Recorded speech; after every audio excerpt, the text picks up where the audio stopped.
हो देखता हुआ। करे तय एकदम सुन अब हम तोके ना रखा। अरे ऐसे काहे कहत हुआ हो? करे त हम ना रहिला घरे त कैसे कैसे बतिया वाली फोन पे रे रात होती। अरे कैसे बतियाई लला तोर पजरवा देखा। जब हम चल जाए टेम्पू चलावे तब तू बतिया ले रहा जो अपने गांव में हम पंचायत जुटावत थिला। जा थिला संजय प्रधान जी कन, जा थिला अनिलो नियमर के बला लिया आइला। अरे ऐसे काहे कहत हुआ हो? अरे मनोज ठेकेदार के भी हम बलाए के लेके आइला अब्बर का। अच्छा। अरे पंचो हाय देखा हमार मेहरारू थे एकदम हमके बर्बाद कर देले बा। भैया अरे पंचो तोहन लोन का हाथ गोड़ जोरत बाड़ी कैसा हो हमके छोड़वा दे से। अरे ऐसे मत बोला हो। देखा हमार बात सुना लोगनी का करे ले। अरे छोड़ा हम तो के घरे बताई चला। अरे चल हट हट हट हट हट, हट। अरे ऐसे मत बोली ना। हमके कुछ ना समझली। अरे हमार विश्वास करा हो। बहुत परेशान हो गए तो से अब हम तो के रखबे ना करब। अरे ऐसे मत बोला नहीं तो मर जाई। अरे बड़ा मरे वाला देखनी। हे पंचो तो हमार सुना एकर छोड़ा हटावा। फोनावा पे हंसी हंसी कैसे बतियावेले। अरे पंचो हम बड़ा हाथ जोड़ जोड़त थी तो हमार बात खाली मान ला। अरे हमार बात माना हो, हम सही कहती। सुन पूछला त एने ओने कही बहकावेले।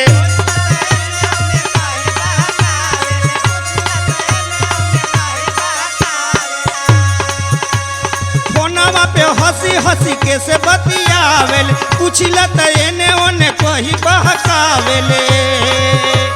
भोर दी कबोई पगरिया न रखब हम ऐसा में घरिया।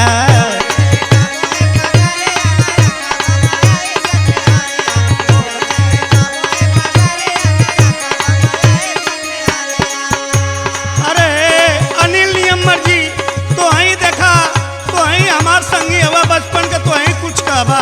अरे ऐसे मत कहा हो। काहे की बेइज्जती करत हुआ? बेइज्जती कि तू तो एकदम हमरे नकुरा में दम कर देले।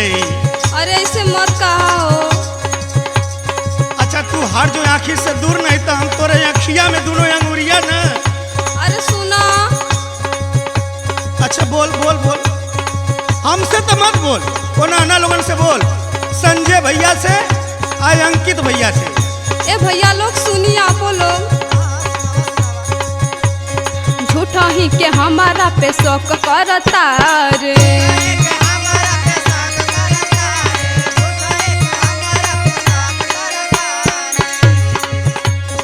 फोन रहे जीजा के न बात मानता रे। अच्छा तो तोरे जीजा का रोज रोज फोन आई।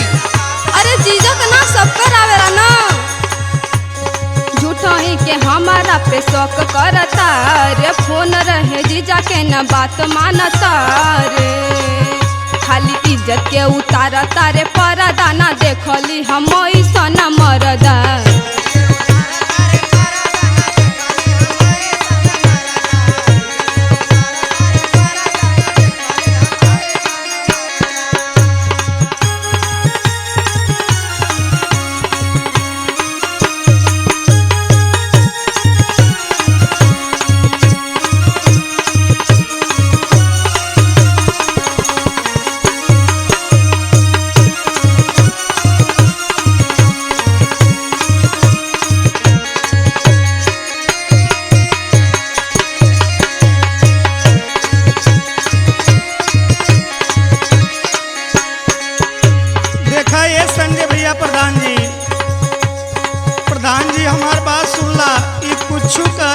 विश्वास मत करिया। अरे भैया हम 2002 में बिया भल तब से हम ऐसे परेशान हैला। हम तो जानते ना रानी कि तू इतनी शक्ति हुआ, खाली शक करेला। अच्छा तो तू हमसे तो बात मत कर, तू लम्हे हट। हम प्रधान जी से बात करत हिला, पंच से बात करत हिला। पंच में हम कहब तू अपन कहिए। जा कहा हरे नकिया कटाए देबू गौवा जवार में।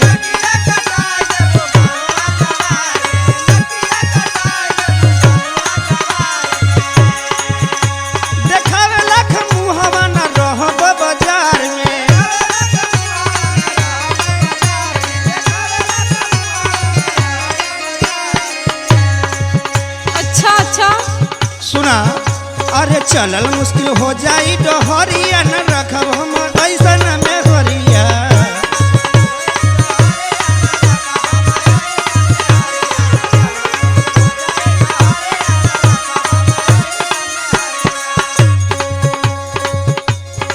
प्रधान जी सुनी तनी, हाँ सुनाओ सुनाओ।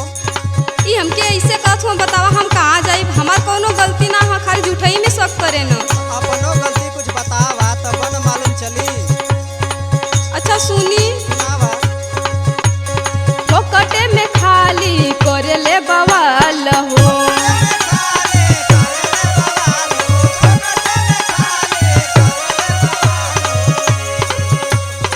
इहे हवे रोटी हमारी है हवे दाल हो।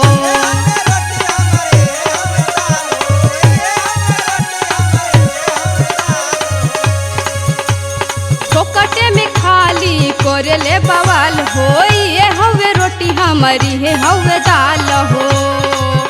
अरे घायल अंकित बान तारे गौरा दाना देखली हम ऐसन मरदा।